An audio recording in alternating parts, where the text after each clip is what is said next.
दोस्तों, हिंदी की बिंदी चैनल में आप सभी का स्वागत है। तो दोस्तों, आज के इस वीडियो में आप सभी के लिए, जैसा कि आप सभी के कमेंट आ रहे थे कि मैं यूथ कंपटीशन को पूरा पढ़ाऊं, तो आज से हम यूथ कंपटीशन में जो भी प्रश्न दिए गए हैं उन सभी प्रश्नों को शेयर भी करेंगे। तो आप सभी का कहना था कि मैं आप सभी को यूथ कंपटीशन के प्रश्न उत्तर करवाऊं, तो डेली हमारा यूथ कंपटीशन का जो टॉपिक है, सिलेबस दिया गया है, उसके अनुसार मैं आगे करवाती जाऊंगी। ठीक है। तो यूथ कंपटीशन कराने के पीछे एक उद्देश्य ये भी है कि इसमें प्रीवियस ईयर के पेपर है। तो देखिए, चाहे आप टीजीटी पीजीटी की तैयारी कर रहे हो, तो और प्रश्न की बात जहाँ तक है, तो मेरा कहना यही है कि आप चाहे हिंदी साहित्य की किसी भी परीक्षा की तैयारी कर रहे हो, प्रश्न उसमें मिला जुला हुआ ही आता है।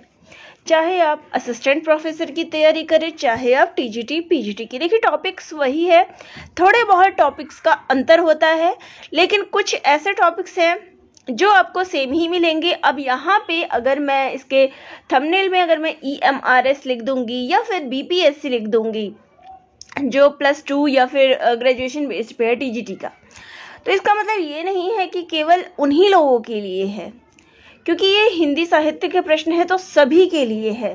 तो इसके टॉपिक पे देखिएगा, इसके प्रश्नों को देखिएगा, भले ही आप किसी भी परीक्षा की तैयारी कर रहे हो। मकसद सिर्फ आपकी परीक्षा की तैयारी करना है, ना कि क्या उसमें हेडिंग दी गई है उससे फर्क पड़ना है। ठीक है। तो इस चीज़ को ध्यान में रखिएगा, क्योंकि यहाँ अभी मैंने जैसे काल विभाजन आदि कराया था, तो काल विभाजन, नामकरण, ये सब टॉपिक ऐसे हैं। तो ये सारे के सारे टॉपिक अगर मैं बात करूँ, UPHSC का सिलेबस उठा ले जो हमारा चलता है, MP असिस्टेंट प्रोफेसर की बात कर लो, सेम उसमें भी है। उसके बाद जो मेरा टॉपिक चल रहा था, यानी कि हम जिन चीज़ों की तैयारियां कर रहे थे, EMRS की बात कर ले, टीजीटी पीजीटी जो यूपी का है उसमें बात कर ले, यूपी पीजीटी आदि की बात कर ले, या फिर अभी हाल ही में मैंने BPSC की तैयारी कर रही थी या बिहार स्टेट की तैयारी कर रही थी, स्टेट की। तो सभी में हिंदी साहित्य जो है आपसे पूछा जाता है, तो कोई इसकी दो राय नहीं है कि मैं थंबनेल में क्या लिख रही हूँ। इन सभी परीक्षाओं में हिंदी साहित्य, इतिहास, लेखन से संबंधित प्रश्न आते ही हैं। ठीक है। तो आप सभी इन प्रश्नों को देखिएगा। चलिए, इतिवृत्त और आलोचना का संवेद रूप होने से वह इतिहास आज भी प्रकाश स्तंभ बना हुआ है।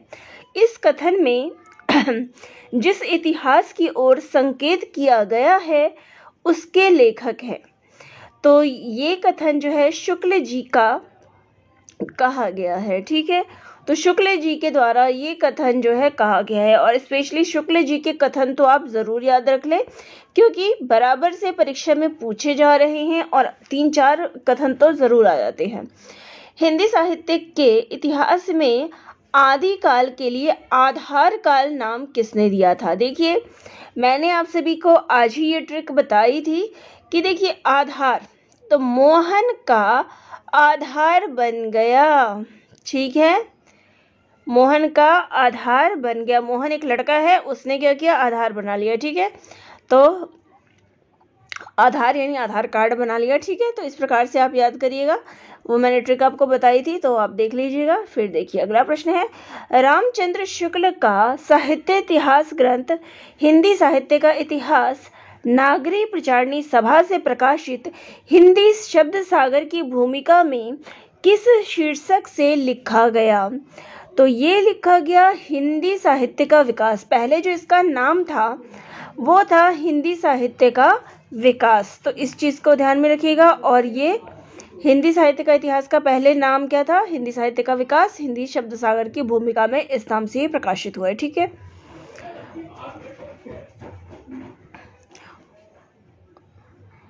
चलिए, अब यहाँ पे थोड़ा सा इस बारे में भी देखिए, हिंदी साहित्य की भूमिका पुस्तक जो है वैसे 1940 में हज़ारी प्रसाद द्विवेदी जी का ग्रंथ है। हिंदी साहित्य का अतीत, चलिए ये तो एक्स्ट्रा है, इसका कोई ज़रूरत नहीं है, यहाँ पे इस क्वेश्चन के साथ लिंक नहीं है। A dictionary of English and Hindustani के लेखक कौन है? तो ये इसके लेखक है जॉन गिलक्राइस्ट। अब आपको अगर वैसे भी ना याद हो तो ये याद रखिएगा, कि गिल क्राइस्ट यानी एक विदेशी है, तो विदेशी की पुस्तक इंग्लिश में है, गिल क्राइस्ट, तो इसलिए इनकी पुस्तक इंग्लिश वाली है। ठीक है, निम्न में से कौन सी रचना मिश्र बंधु द्वारा रचित नहीं है? अब यहाँ मिश्र बंधु की रचनाएं आपको पता होगी तभी आप इसमें कर सकते हैं। तो यहाँ पे इसका उत्तर है पृथ्वी कल्प जो है मिश्र बंधु द्वारा रचित नहीं है। तो पृथ्वी कल्प मिश्र बंधु द्वारा रचित नहीं है। पृथ्वी कल्प के रचनाकार हैं गिरिजा कुमार माथुर। ठीक है,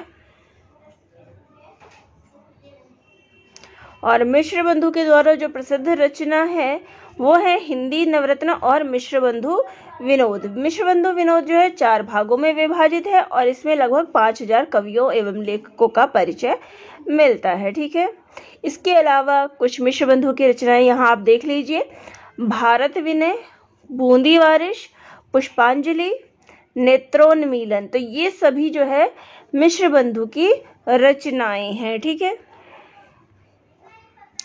चलिए नेक्स्ट देखते हैं। एशियाटिक सोसाइटी ऑफ बंगाल की पत्रिका के विशेषांक के रूप में निकलने वाला हिंदी साहित्य का इतिहास कौन सा है? तो वो है the modern vernacular literature of Hindustan. तो ये जो है किस पत्रिका में निकली थी? तो एशियाटिक सोसाइटी ऑफ बंगाल की पत्रिका में ये पुस्तक निकली थी और इसके लेखक कौन थे? तो जॉर्ज गिरिसन थे और इसमें 952 कवियों को जो है इन्होंने शामिल किया था। और इसके अलावा देखिए इसके बारे में एक और जानकारी देख लीजिए। किशोरी लाल गुप्त ने the modern vernacular literature of Hindustan का हिंदी साहित्य का प्रथम इतिहास शीर्षक नाम से इसका अनुवाद किया है और इसका प्रकाशन वर्ष 1957 है। देखिए 1888 में जो है इस नाम से प्रकाशित हुआ था द मॉडर्न वर्नाकुलर। ठीक है, और हिंदी साहित्य का प्रथम इतिहास नाम से किशोरी लाल गुप्त ने इसका अनुवाद किया था। तो प्रश्न यहाँ से भी बन जाते हैं कि किसने जो है इस पुस्तक का अनुवाद किया है? तो किशोरी लाल गुप्त ने। ठीक है, हिंदी काव्यधारा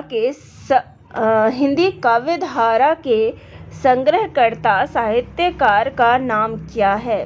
तो हिंदी काव्यधारा जो पुस्तक है उसके लेखक है महापंडित राहुल सांकृत्यायन। ठीक है, इनमें से किसने अपने साहित्य इतिहास में संधि काल और चारण काल नामक, तो देखिए ये सारे ही चीज़ें मैंने आपसे डिस्कस की थी जब मैंने इन टॉपिक्स को आपको पढ़ाया था आज के वीडियो में, तो देख लीजिएगा। तो इसके जो लेखक है वो हैं डॉक्टर राम कुमार वर्मा। ठीक है, इसके बाद अगर बात करें, चलिए आगे प्रश्न ले लेते हैं। हिंदी साहित्य का वैज्ञानिक इतिहास। अब मैंने बताया था कि वैज्ञानिक इतिहास इसके लेखक कौन है? गणपति चंद्र गुप्त, और ये वैज्ञानिक पद्धति में लिखी गई है। ठीक है, हिंदी साहित्य का वृहत इतिहास, इस इतिहास ग्रंथ का प्रकाशन करवाया था तो नागरी प्रचारणी सभा काशी ने जो है इसका प्रकाशन करवाया था। इसका प्रकाशन जो है 16 खंडों में जो है इसको प्रकाशित किया जा चुका है। हिंदी साहित्य जगत में मिश्र बंधु नाम से विख्यात लेखकों में शामिल है। तो मिश्र बंधु में कौन कौन शामिल है? अधिकतर पूछा जाता है, यानी यहाँ पे पूछा जाता है कि कौन शामिल नहीं है। ठीक है, वो भी पूछा जाता है। तो इसमें देखिए गणेश बिहारी मिश्र, गणेश, श्याम और शुक, ये तीनों हैं। और इसके अलावा जो है कृष्ण बिहारी मिश्र जो है आपको चौथा ऑप्शन देते हैं, तो कृष्ण जो है इसमें शामिल नहीं है। जब श्याम आ गए हैं तो कृष्ण कहाँ से इसमें आएंगे, इस चीज़ को ध्यान में रखिएगा। इसमें गणेश जी हैं, श्याम जी हैं, शुकदेव है। ठीक है, और जब श्याम आ गए हैं तो कृष्ण की जरूरत ही क्या है? श्याम और कृष्ण तो एक ही है, तो कृष्ण को आप हटा दीजिएगा। ठीक है, अगला है मिश्र बंधु ने रीति काल को क्या नाम दिया है? तो रीति काल को नाम देने वाले हैं अलंकृत काल। ठीक है, हिंदी साहित्य के आदि काल को सिद्ध सामंत युग नाम दिया है। देखिए सिद्ध सामंत युग नाम किसने दिया है? ठीक है, अब आपको मैंने इसके लिए भी ट्रिक जो है दिया था कि सिद्ध सामंत युग, ठीक है। राहुल सांकृत्यायन, देखिए जो संस्कृत है, पंडित की भाषा, पंडित कैसे होते थे, सिद्ध होते थे, मैंने ऐसे ही बताया था। पंडित राहुल सांकृत्यायन इनका नाम है, महापंडित या फिर पंडित कह ले तो राहुल सांकृत्यायन, या फिर संस्कृत जो है वो सिद्धों की भाषा, सिद्ध भाषा रही है, ठीक है। तो सिद्ध सामंत युग का नाम राहुल सांकृत्यायन ने दिया है। हिंदी साहित्य और संवेदना का विकास, इसके लेखक कौन है, रामस्वरूप चतुर्वेदी जी, ठीक है।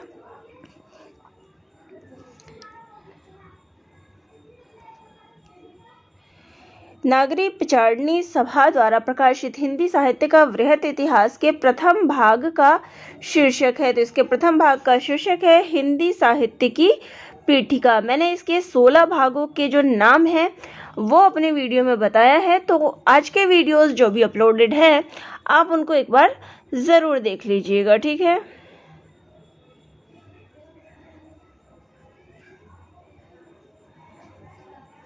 कि इसमें 16 जो ये खंड है उसमें क्या क्या नाम है। तो देखिए इसके प्रथम भाग का नाम हिंदी साहित्य की पीठिका और दूसरे का हिंदी भाषा का विकास है, और ये किस किस के द्वारा संपादित है वो भी देख लीजिएगा, तो उस वीडियो को आप देख लीजिएगा। हिंदी साहित्य, यहाँ पे आपको असंगत चुनना है। हिंदी साहित्य का दूसरा इतिहास बच्चन सिंह, सही है। हिंदी साहित्य का इतिहास लक्ष्मी सागर वार्ष ने। हिंदी साहित्य का आलोचनात्मक इतिहास रामकुमार वर्मा। लेकिन हिंदी साहित्य 20वीं शती ये बाबू श्याम सुंदर दास का नहीं है, ये नंद दुलारे वाजपेयी का है, ठीक है। ये नंद दुलारे वाजपेयी जी की रचना है, ठीक है। अगला है काल प्रवृत्ति का निर्णय प्राप्त ग्रंथों की संख्या द्वारा नहीं निर्णित हो सकता, बल्कि उस काल की मुख्य प्रेरणादायक वस्तु के आधार पर ही हो सकता है। ये कथन किसका है, तो ये कथन हजारी प्रसाद द्विवेदी जी का है, ठीक है। कौन सा विवरण सही है, अब यहाँ पे देखिए क्या नाम है इसका, ये जॉर्ज गिरिसन के बारे में कुछ चीज़ें दी गई, ये हिंदी साहित्य के इतिहास के बारे में चीज़ें दी गई है, तो आपने इन सभी चीज़ों के बारे में पढ़ा।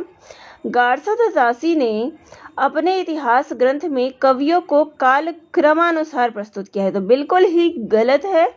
इन्होंने जो है वर्णानुक्रमानुसार, यानी कि अल्फाबेट के अनुसार प्रस्तुत किया है, तो पहला ही चीज गलत आ जाता है, ठीक है। शिव सिंह सरोज में लगभग 1000 कवियों का वर्णन है, सही है। जॉर्ज गैरिसन के इतिहास ग्रंथ का अनुवाद हिंदी साहित्य का प्रथम शीर्षक से प्रकाशित है, सही है। जॉर्ज गैरिसन ने कवियों और लेखकों को कालक्रमानुसार वर्गीकृत किया है, सही है।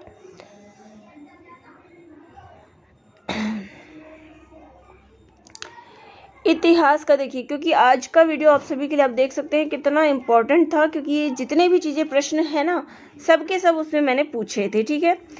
इतिहास का इतिवृत्तात्मक लेखन सबसे पहले मिश्र बंधुओं के विनोद में पाया जाता है, यह उक्ति किसकी है। अब यहाँ पे जो इन्होंने बात की है कि इतिहास का इतिवृत्तात्मक जो बात बताई है वो डॉक्टर रामकुमार वर्मा के द्वारा बताई गई है, ठीक है। अगला है मिश्र बंधु विनोद के विषय में कौन सा विवरण सही नहीं है। अब आपको मिश्र बंधु विनोद के बारे में हर चीज पता होगी तभी आप इसका उत्तर दे सकते हैं। इसमें अनेक कवि जो अज्ञात थे प्रकाश में लाए गए और उनके साहित्यिक महत्व का मूल्य आंका गया, सही है। इसके प्रथम 3 भाग 1970 ईस्वी में और चतुर्थ भाग संवत 1991 में प्रकाशित हुआ। चतुर्थ भाग साहित्य के वर्तमान काल से संबंधित है। इसके चारों भागों में लगभग 3000 कवियों का वर्णन मिलता है, तो ये गलत है, क्योंकि जो है इसमें क्या नाम है इसका, इसमें 3000 कवियों का नहीं बल्कि 5000 कवियों का वर्णन जो है देखने को मिलता है। और प्रथम 3 भाग का प्रकाशन 1970 में हुआ था और चतुर्थ भाग जो है 1991 में। ये कथन तो सही है। ये चीज़ ध्यान में रखिएगा कि मिश्र बंधु विनोद में जो है 3000 नहीं बल्कि 5000 कवियों का उल्लेख मिलता है। ठीक है। हिंदुस्तानी को सर्वप्रथम हिंदी किस विद्वान ने कहा है? तो हिंदी कहने वाले सर्वप्रथम विद्वान हैं जॉर्ज गिलक्राइस्ट। ठीक है। हिंदी साहित्य का आलोचनात्मक इतिहास, तो आलोचना किसने की है? सबसे पहले राम ने, या राम की आलोचना की गई है। ठीक है। अगला प्रश्न देख लेते हैं। मैं इस्लाम के महत्व को भूल नहीं रहा हूँ, लेकिन जोर देकर कहना चाहता हूँ कि अगर इस्लाम ना आया होता तो भी इस साहित्य का 12 आना वैसा ही होता जैसा आज है। हिंदी के भक्ति आंदोलन के संदर्भ में यह कथन किसका है? अब यहाँ पे ये चीज़ याद रखिएगा कि जो यहाँ पे इस्लाम की बात की गई है वो हजारी प्रसाद द्विवेदी जी के द्वारा की गई है। रीति काल को सर्वप्रथम श्रृंगार काल नाम रखने वाले कौन हैं? तो श्रृंगार नाम जो है वो विश्वनाथ प्रसाद मिश्र के द्वारा दिया गया है। यहाँ देख सकते हैं, गिरसन के द्वारा रीति काव्य मिश्र बंधु, अलंकृत काल शुक्ल जी के द्वारा रीति काल, रमाशंकर शुक्ल रसाल, कलाकाल। तो ये तो मिलता जुलता शब्द है, आप इससे ही लिख लेंगे रसाल काल। ठीक है। विश्वनाथ प्रसाद मिश्र ने इसको श्रृंगार काल कहा है। ठीक है। रामचंद्र शुक्ल जी का तो सबको याद है कि उन्होंने रीतिकाल कहा है। मिश्र बंधु अंक की मात्रा है यहाँ पे, तो बच्चों वाले ट्रिक हम भी यूज़ करते हैं, तो यहाँ पे अंक की मात्रा हो गई क पे। अब ये मत कहिएगा कि यहाँ भी है। तो विश्व का क्या करते हैं हम? श्रृंगार करते हैं। ठीक है। चलिए आगे लिखते हैं। कुछ भी ट्रिक आप अपनी तरफ से यूज़ करके इसको याद रखिए, बस याद रखना ज़रूरी है। गारसा तासी के इतिहास ग्रंथ इस्तवावर द ला लिटरेर इंदुए हिंदुस्तानी, इसका दूसरा संस्करण कब प्रकाशित हुआ था? तो हुआ था 1871 में। अब बात आती है कि भाई इसका पहला संस्करण फिर कब प्रकाशित हुआ था? तो इसका पहला संस्करण जो है, यहाँ देख सकते हैं कि इसका प्रकाशन 2 भागों में 1839 ईस्वी तथा 1847 ईस्वी में प्रकाशित हुआ। इसमें 738 कवि हैं। देखिए इसका दूसरा संस्करण जो है 1871 में हुआ था और इसका प्रकाशन जो है यानी 2 भागों में हो चुका है, 1839 तथा 1847 में। ठीक है। रामचंद्र शुक्ल का हिंदी साहित्य का इतिहास सबसे पहले किस ग्रंथ की भूमिका के रूप में छपा था? तो हिंदी शब्द सागर की भूमिका। तो ये मैंने बताया था कि ग्रंथ की भी पूछ लेते हैं, तो हिंदी शब्द सागर की भूमिका में ये छपा था। ठीक है। रामचंद्र शुक्ल के अनुसार शिव सिंह सरोज में गिनाए गए ग्रंथ है, तो इसमें ग्रंथ है राम सतसई और कड़खा रामायण। ठीक है। अब याद रख लीजिए। अब यहाँ पे मिलान है, तो देख लीजिए यहाँ पे अब यहाँ पे मान लीजिए आपको कुछ नहीं आता। ठीक है। सबसे पहले आचार्य हजारी प्रसाद द्विवेदी जी के तो मुझे पता है, तो हिंदी साहित्य की भूमिका मैंने मार्क कर दिया। ठीक है। यानी ग का 1। अब यहाँ पे ये 2 पॉइंट्स जो है इसके बता रहे हैं। ठीक है। अयोध्या, अब राम स्वरूप चतुर्वेदी, हिंदी साहित्य और संवेदना का विकास, यानी कि घ का 3, वो ये कह रहा है। ठीक है। अब यहाँ पे पद्मलाल पुन्नालाल बख्शी, हिंदी साहित्य का विमर्श। ठीक है। और अयोध्या सिंह उपाध्याय, हिंदी भाषा और उसके साहित्य का विकास। तो कुछ इस प्रकार से इसका मिलान हो जाए। तो पहले उन चीज़ों को मिलाइए जो आपको पता है। ठीक है। यह मैंने आपको तरीका बताया, अगर आपको नहीं पता तो आप इस प्रकार से मिलाया करिए, वैसे तो आप मिलाते ही होंगे। चलिए, हिंदी साहित्य का आदिकाल हिंदी का एक इतिहास ग्रंथ है। इस ग्रंथ के रचनाकार हैं, तो इस ग्रंथ के रचनाकार हैं, आदिकाल की बात हो रही हिंदी साहित्य का आदिकाल, तो हजारी प्रसाद द्विवेदी जी। ठीक है। राजभाषा और साहित्य, राजस्थानी भाषा और साहित्य। अब यहाँ पे देख लीजिए, इसमें राजस्थानी भाषा और साहित्य इसके है मोतीलाल मिनारिया। ठीक है, इनमें से किस साहित्य इतिहास ग्रंथ को किशोरीलाल गुप्त ने हिंदी साहित्य का प्रथम इतिहास, अब मैंने आपको बताया था कि इसका अनुवाद किसने किया है वो भी पूछा जाता है, और किस पुस्तक का अनुवाद हुआ है वो भी पूछा जाता है।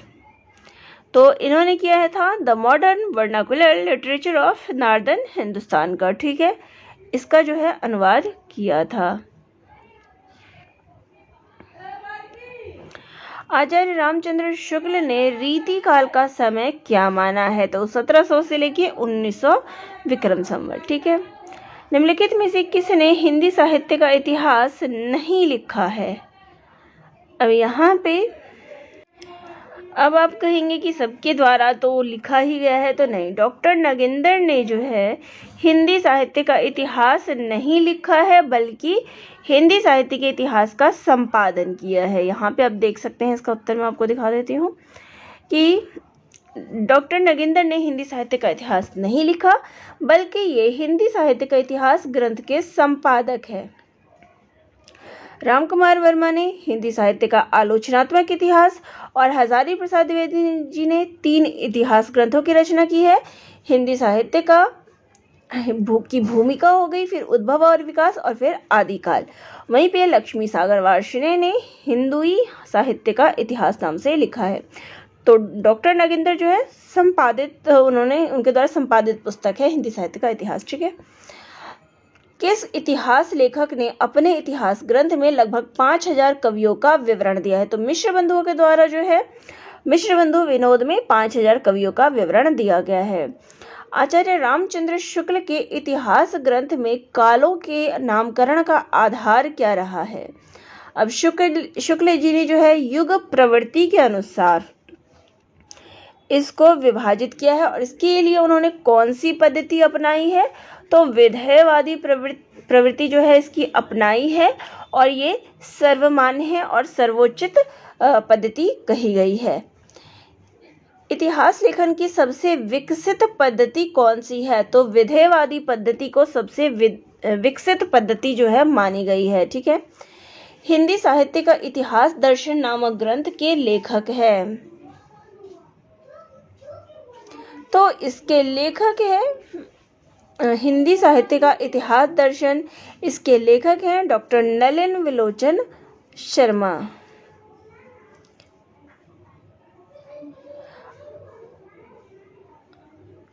तो अब यहाँ पे त्रुटि क्या है, जो नलिन विलोचन शर्मा की पुस्तक है उसका नाम है साहित्य का इतिहास दर्शन, हिंदी शब्द नहीं है, इसलिए ये प्रश्न जो है वो त्रुटिपूर्ण है। ठीक है, अब यहाँ पे अगला प्रश्न है, भारतीय साहित्य की भूमिका के लेखक हैं, तो इसके लेखक हैं रामविलास शर्मा। ठीक है, और मैंने रामविलास शर्मा की जो पुस्तकें हैं उनकी ट्रिक भी बताई थी, तो आप एक बार उन ट्रिक्स को देख लीजिएगा। ठीक है, इनमें से किस साहित्य इतिहासकार ने अपने इतिहास ग्रंथ में गद्य साहित्य को गद्य का आविर्भाव, गद्य का प्रवर्तन, गद्य का प्रसार और गद्य की वर्तमान गति नामक खंडों से विभाजित किया है। अब अगर आप शुक्ल जी की पुस्तक पढ़ेंगे हिंदी साहित्य का इतिहास, तो आपको पता चलेगा कि उन्होंने किस प्रकार से जो है इसको विभाजित किया है। तो इसमें उन्होंने गद्य साहित्य को इन नाम खंडों से विभाजित किया है।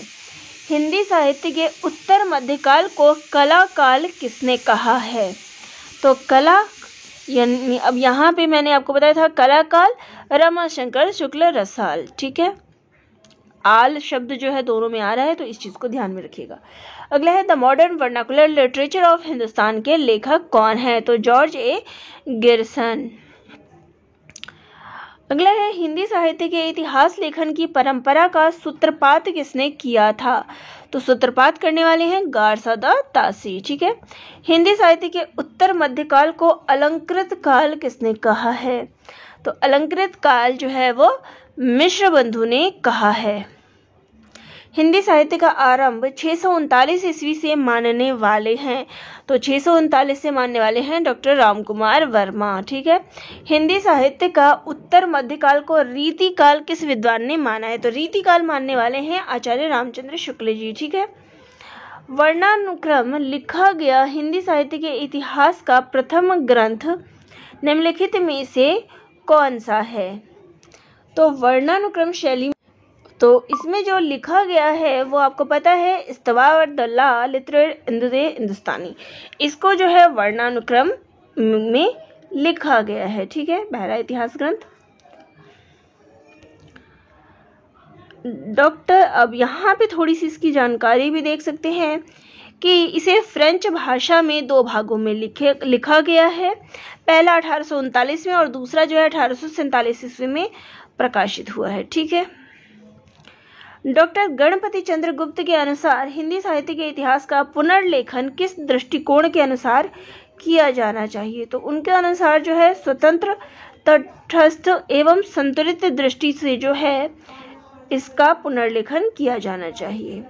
आचार्य शुक्ल की ऐतिहासिक दृष्टि युग की परिस्थितियों को प्रमुखता प्रदान करती है।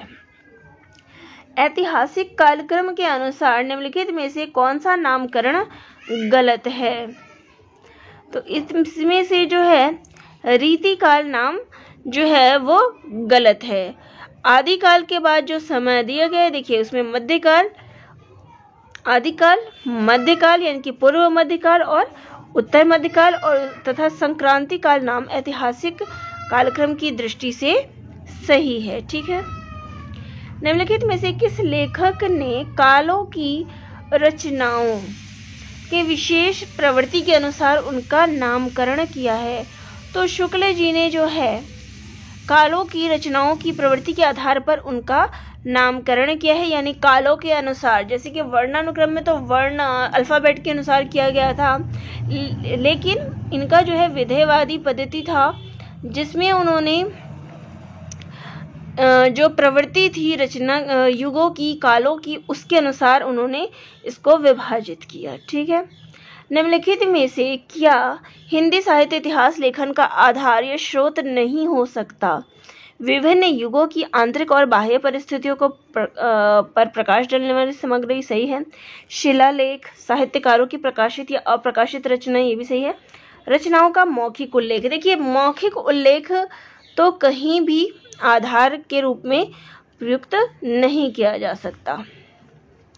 निम्नलिखित में से कौन सी पुस्तक आचार्य हजारी प्रसाद द्विवेदी जी का नहीं है? तो उद्भव और विकास है, भूमिका है, आदिकाल है, आलोचना नहीं है।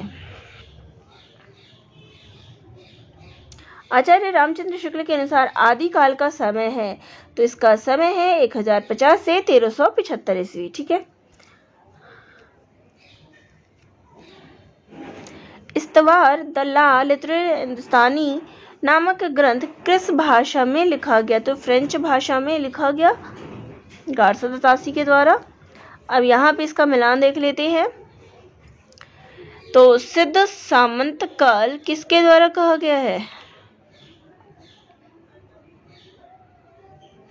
राहुल सांकृत्यायन। सिद्ध कौन थे?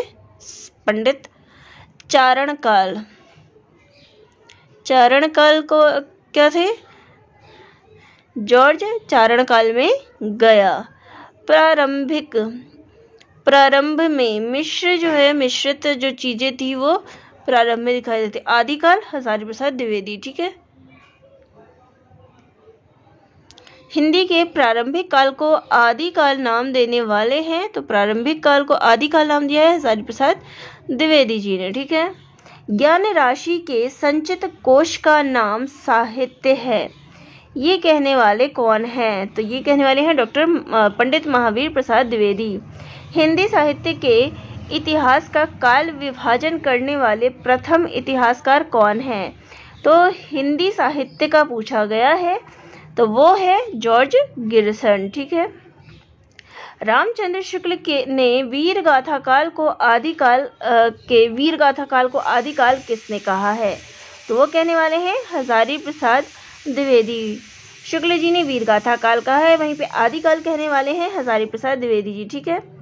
पंडित विश्वनाथ प्रसाद के मत से रीति काल का नाम श्रृंगार काल होना चाहिए, क्योंकि अब इसका नाम श्रृंगार काल होने के पीछे क्या उनका मत है कि रीति काल नाम रखने से उसके विभाजन का मार्ग बंद हो जाता है, तो इसलिए जो है श्रृंगार काल होना चाहिए। श्रृंगार के अतिरिक्त और किसी विषय पर नहीं लिखा गया है, तो ये तो नहीं है। सभी कवि कृष्ण राधा के माध्यम से श्रृंगार का वर्णन करते हैं। श्री कृष्ण और प्रेम रस की रीति काल मुख्य जो है इसमें जो है ऑप्शन में ए जो है इसका उत्तर हो जाएगा। तो रीति काल नाम रखने से उसका विभाजन का मार्ग बंद हो जाता है, ये उनके द्वारा कहा गया है। तो चलिए आज के इस वीडियो में इतना ही। नेक्स्ट जो है वीडियो में मैं आगे के प्रश्न ले लूंगी। तो आप सभी को ये वीडियो कैसा लगा कमेंट करके ज़रूर बताइएगा, और चैनल पे नए हैं लाइक शेयर और सब्सक्राइब भी कर दीजिएगा। धन्यवाद।